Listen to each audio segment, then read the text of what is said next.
최근 우리나라에는 또다시 지금이 왕조시대인지 민주공화국 시대인지 구분할 줄 모르는 어느 비루하고 천한 인간들이 등장했습니다. 그자들은 대통령의 부인을 영부인이 아니라 국모라고 표현하여 이상한 논쟁을 불러일으켰습니다. 때 아닌 국모 논쟁까지 벌어졌습니다. 그래서 7년 전 2014년 5월에 인터넷 매체 아시아인에 기고했던 글이 떠올랐습니다. 그 글의 일부를 소개합니다. 세월호 참사를 계기로 박근혜 대통령의 책임을 따져 묻고 하야하라는 요구도 많고 박 대통령을 옹호하는 사람들도 많은 것 같다. 필자는 헌법과 국가보안법을 바탕으로 현재 나돌고 있는 주장에 대해 의견을 보태려 한다. 필자 바람대로 현 대통령보다 능력과 책임감이 출중한 사람이 새 대통령으로 선출된다면 국가의 주인인 국민의 자격으로 그에게 바라는 바를 얘기하고 싶다. 대한민국 헌법 1조 2항은 대한민국의 주권은 국민에게 있고 모든 권력은 국민으로부터 나온다고 명시되어 있다.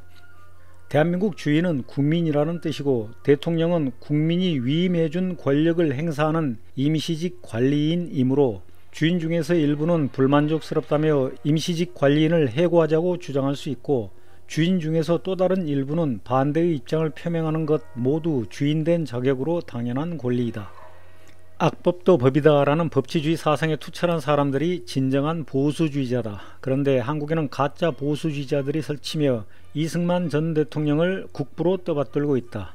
국부라 함은 아버지처럼 존경받는 국가 지도자 또는 군주 국가에서의 왕을 뜻하는데 독재자이자 국법을 어긴 범죄자 이승만이 아버지처럼 존경을 받는 국가 지도자란 말인가? 대한민국이 군주 국가이고 그가 왕이라도 된다는 것인가?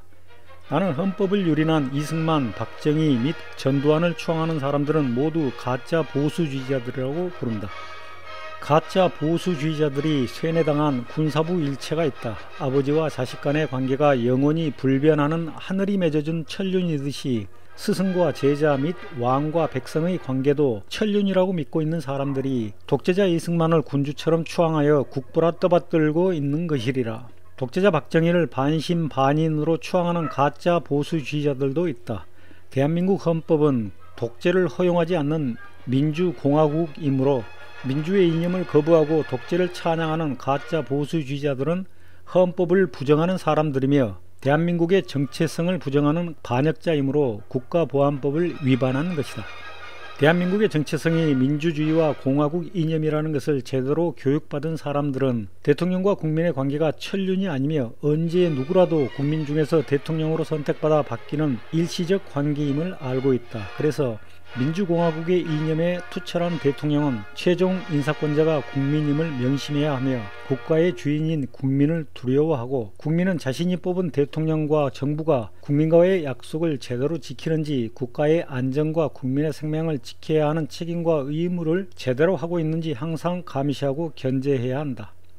그래서 세월호 참사를 계기로 박근혜 대통령의 이념이 과연 민주공화제인지 아니면 독재 군주제인지 감시하고 검증해 볼 필요가 있겠다. 노무현 정부 시절 고 김선일 씨가 이라크에서 피살되었을 때 당시 박근혜 의원은 국가가 국민을 보호하지 못한다면 그것은 국가가 아니다. 우리 국민 한 사람을 못 지켜낸 노무현 대통령은 자격이 없으며 난 용서할 수 없다고 했다. 그 말이 당시에 국민을 속인 거짓이 아니라 진심이었다면 외국도 아닌 국내에서 한 사람도 아닌 200명 이상의 국민을 못 지켜낸 박근혜 대통령은 스스로 자격이 있다고 믿는 것인지 스스로를 용서할 수 있는 것인지 묻고 싶다. 만일 자신의 큰 잘못은 용서하지만 남의 조그만 잘못은 용서하지 못하는 소양을 가지고 있다면 혹시 자신의 추종자들이 말하듯이 스스로 여왕이라고 믿고 있는 것은 아닌지, 만일 그렇다면 박 대통령은 대한민국의 정체성인 민주공화국을 부정하여 탄핵 대상이 되고 국가보안법에 의한 처벌 대상이 될 것이다. 최근 박근혜 대통령의 하야를 주장하는 국민들에 대해 일부 박사모 회원들은 우리 주군을 음해하는 세력과 전쟁하자고 주장했다 한다. 주군이란 군주국가에서 나라를 다스리는 우두머리라는 뜻으로 왕과 동의어이다. 이 단체 회원들이 박근혜를 여왕으로 섬기고 있다면 이들 역시 국가의 정체성, 헌법 1조 1항 대한민국은 민주공화국이다를 정면으로 부정하는 것이며 국가 즉 공화국의 안전을 위태롭게 하는 반국가 활동, 즉 군주 체제 활동을 규제하도록 한 국가보안법 1조를 적용하여 처벌해야 할 것이다. 공화주의는 사적 이익과 개인의 소극적 자유에 관한 권리보다 공적 이익과 공동체의 안녕을 더 중요시하는 사상입니다. 그래서 우리 헌법에 명시된 민주공화국이라 함은 국민이 주인이고 어느 개인의 이익보다 공공의 이익이 더 중요한 국가라는 뜻입니다. 민주공화국에서 왕이나 황제라는 단어를 들을 때마다 떠오르는 세 사람이 있습니다. 카이사르를 죽였던 브루투스, 박정희를 죽였던 김재규, 그리고 나폴레옹을 저주했던 베토벤입니다.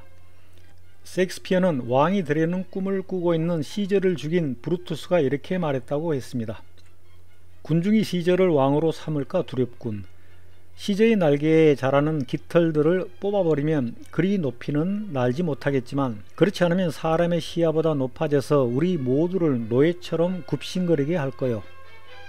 박정희를 죽였던 김재규도 브루투스와 비슷한 심정이지 않았을까 하고 생각합니다. 그리고 베토벤의 제자 페르디난트 리스는 회고록에서 베토벤이 나폴레옹에 대한 커다란 존경심을 품고 교향곡을 썼지만 나중에 그가 스스로 황제가 되었다는 소식을 듣자 교향곡을 찢어 던지며 격분하여 이렇게 소리쳤다고 합니다. 그렇다면 그는 평범한 인간에 지나지 않는군. 이제 그도 인간의 모든 권리를 짓밟고 자신의 야망만을 탐닉할 것이다. 이제 그는 자신이 모든 사람보다 우월하다고 생각할 것이고 폭군이 될 것이다. 나 자신에게 뿐만 아니라 민주공화국 한국인으로서의 자긍심이 있는 나는 브루투스와 베토벤의 말에 전적으로 공감합니다. 채백은 교수가 며칠 전에 이런 말을 했습니다.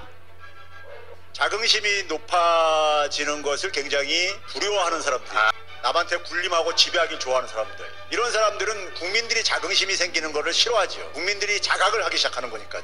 국민이 열등감을 가져야지만이 이들은 지배하고 통치하기가 쉬운 거죠. 열등감이 갖고 있는 사람은 힘이 센 사람에 대해서 불종을 하려고 하는 이런 게 있단 말이에요. 국민들이 의식이 깨나는 것이 두려운 거죠. 자기들이 누렸던 특권이 유지가 안 될까 봐.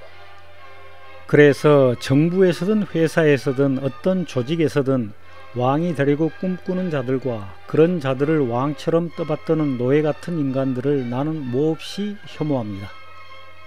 감사합니다.